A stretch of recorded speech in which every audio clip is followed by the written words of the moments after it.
everybody. Thank you so much for supporting the release of my dark fantasy romance, The Savior Sister. She's right there! Holy shit! As you probably know, The Savior Sister came out yesterday, and the release completely blew me away. Thank you so much for always having my back and rallying around my work, and a huge thank you to everyone who has already started reading TSS and have sent me so many positive messages. I really appreciate it. If you haven't picked up TSS, now is the perfect time because it's available to buy right now. You can get it in ebook, paperback, and hardback, all over the place. I have all of the information listed below. Moving on, today I am finally tackling one of your most requested topics, if not the most requested topic, and that's book series. You guys have been asking me to cover this for ages. However, I didn't want to tackle this topic until I was a decent chunk of the way through my own book series. I don't want to give advice on something without having the proper experience. However, now that I'm writing the third book in the Savior series, I feel like I got a good handle on this. This topic was also requested by one of my patrons over on Patreon, Shooby-Doo. Like many of you, she was overwhelmed at the prospect of navigating her own book series, so I'm here to help. If you want more access to tons of writing advice, be sure to subscribe to my channel and ring that bell. I post videos on Wednesdays with bonus content on Mondays, and we have a good time here. But right now, I'm breaking down my top 10 tips for planning your very own book series. Number 1, consider structure. There are two main types of series, episodic series and what I like to refer to as the standard series. Standard series is not a technical term by any means, but let's just pretend it is for the sake of this video. An episodic series is where each book within the series covers an entirely different story or plot. For example, if the series follows a detective and each book within the series is a brand new case. A standard series is one that has the same overarching goal or conflict throughout every book in the series. For example, an evil baddie is introduced in book 1, and then throughout the series we follow the hero's journey as they try to defeat them. Before you tackle a series, you need to understand which structure your storyline fits into. Episodic series are easier to plan because each book is pretty much separate. The only thing linking the stories is the cast. Standard series take a bit more time to plan, however they tend to be more prevalent in a wider variety of genres,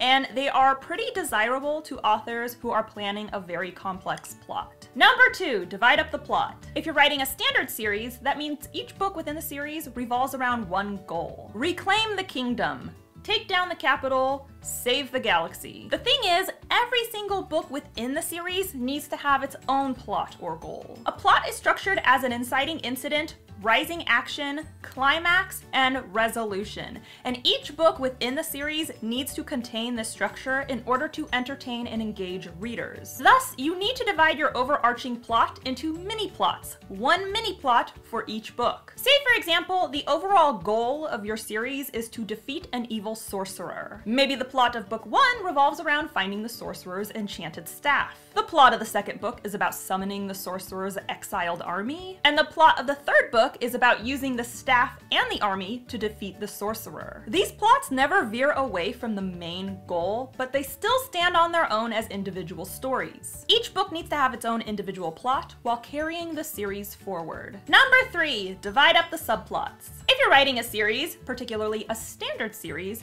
you're likely to have a variety of subplots. While you may be able to work on some subplots as they appear throughout the series, it's a good idea to have your main subplots on lock. This doesn't mean you need to know every single detail, you just need to know how they're going to develop. For example, I have a side character who loses his love interest in books 1 and 2 of the Savior series. But through my series planning, I know he's going to meet his new love interest in book 3. It's as simple as that. Chart the path of your subplots so you have an idea of where they're headed. Number 4, consider the formats and entry points. A lot of people think a series is a book with a sequel, and then another sequel, and then another sequel. However, there are tons of different types of books and formats to consider. Your series could include companion novels, which is when two separate books have stories that are occurring simultaneously. There are series that are made up exclusively of companion novels. This is especially prevalent in the romance genre. genre. There are also series that include sequels and companion novels. The most obvious example of this is my dark fantasy series, the Savior series,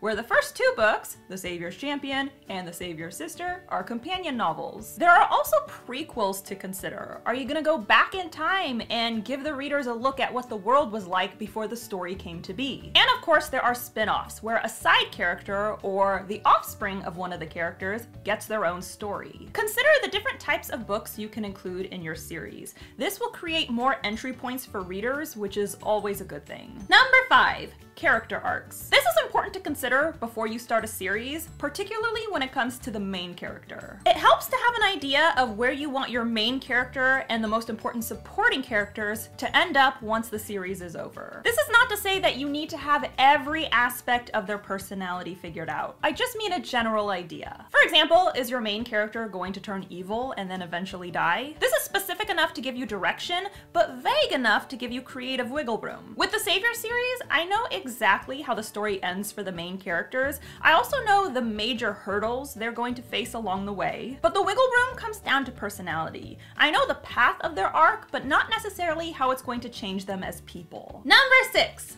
Thought dump. This is probably the most fun you'll have throughout the planning process. Write down all your ideas for the series. Doesn't matter if they're great or if they're shitty. Doesn't matter if they're in order or if they're scattered. If you're not sure which ideas will go into which book within the series, you can dump them all into one Word document and then divvy them out later. But if you already know the general plot for each book, I recommend separating the thought dumps. For the Savior series, I have a separate Word document and thought dump for each book within the series. The great part about this step is it allows you to be free with your ideas. We all struggle with focusing on one book at a time. Having a thought dump allows you to get your ideas written down so you can save them for later. This also helps with foreshadowing. If I know certain events are going to happen in book 3, I can foreshadow them in book 2.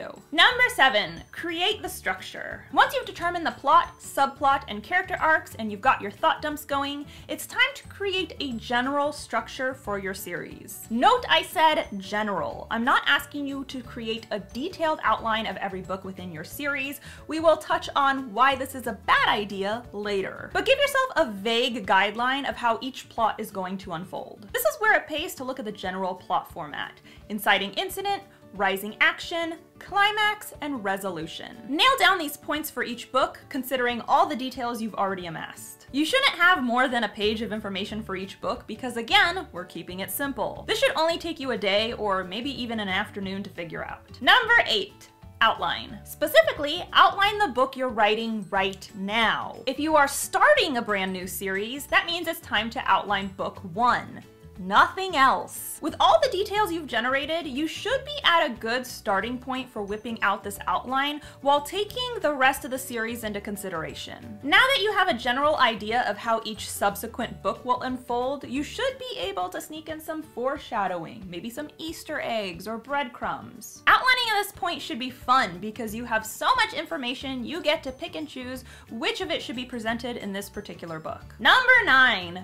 Don't outline. But Jenna, should I outline every book within the series right at the beginning? Some writers disagree with this, and ultimately it's a judgment call, but my personal answer is no. I would not recommend outlining every single book within the series right at the start. There's multiple reasons for this. For starters, sometimes stories change as you write them. Even if you're a hardcore plotter like myself, sometimes details might deviate from your initial outline. It's one thing if details deviate from a single outline, but if you've outlined the entire series, that's gonna fuck up your whole plan. Plus, while you're writing, you may discover certain characters or subplots you hadn't initially intended to explore. Maybe the character was supposed to die, but as you write for them, you realize there's a whole other story possible for their personal journey. I definitely recommend outlining, but when it comes to series, just outline the book you're working on. This grants you the structure and ease outlining provides while giving you the creative wiggle room to deviate and grow. Which brings us to number 10, allow your mind to wander. People always complain that they're supposed to be working on one book, but they can't stop thinking about its sequel. Guess what?